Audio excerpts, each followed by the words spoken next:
In this video, I'm going to briefly explain the difference between co-parenting and parallel parenting. Now, be sure you watch the video to the end so that you can get all of the information as it pertains to the difference between co-parenting and parallel parenting. Now, before I go any further, I do want to give a brief disclaimer. If you are new to this channel, welcome.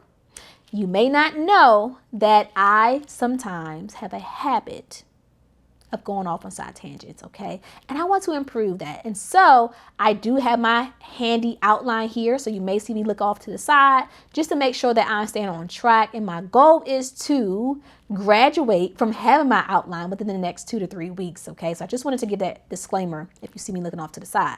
Now, without further ado, we're going to get straight into the video. All right. Co-parenting. So co-parenting is more of a collaborative approach to parenting. It's where both parents work together so that they can make decisions that will be in the best interest of the child. Co-parenting works well when you have parents who are respectful to one another, when they are able to communicate in a healthy way, when they're able to exercise patience and flexibility with one another. Co-parenting works well in those situations. Now, co-parenting does not typically work too well when you are parenting with a person where there's very high conflict. Maybe it was a narcissistic relationship that you got out of, and now you find yourself having to parent with this other individual, and you feel like you're going insane because it seems like every effort that you try to make to parent with this person, they're just sabotaging your efforts and it's driving you crazy.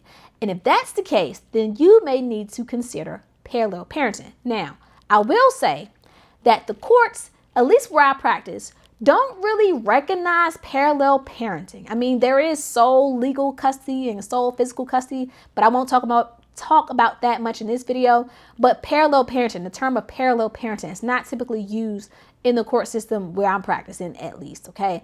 Now, parallel parenting, again, may be better for those situations where you are co-parenting with the person, where it's high conflict and it's just very, very, very, very, very difficult to parent with that person.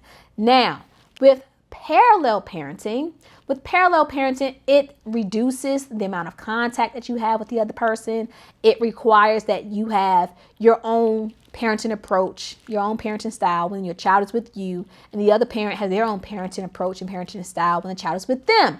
And so an example of this would be, let's say, for example, discipline. Let's say in your home, you have your form of discipline, your method of discipline, and at the other parent's home, they have their own form of discipline, their own method of discipline. That would be an example of parallel parenting. Another example of parallel parenting would be, let's say, when it comes to food and nutrition or diet. Let's say at your home, you want your child to be vegetarian, right? But when the child goes to the other parent's home, let's say they want the child to be, I don't know, vegan. I don't know. So the point that I'm trying to make here is that with the parallel parenting approach, each parent has their own parenting style and parenting method. Now, I know you may be wondering, how do I determine which is better for me and my family, co-parenting versus parallel parenting?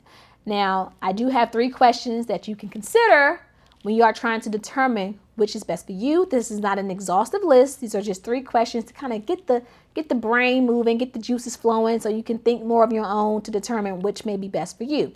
Now, number 1, how well do you communicate with the other parent? Are the two of you arguing all the time? Are you arguing during exchanges? Getting into fights?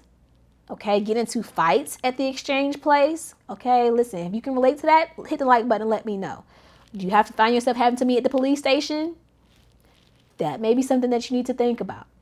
Do you find yourself always getting into arguments with the other parent where you're just cursing, the child is hearing in the background, you're hanging up, all types of just toxic, unhealthy communication patterns? That's something that you may want to consider.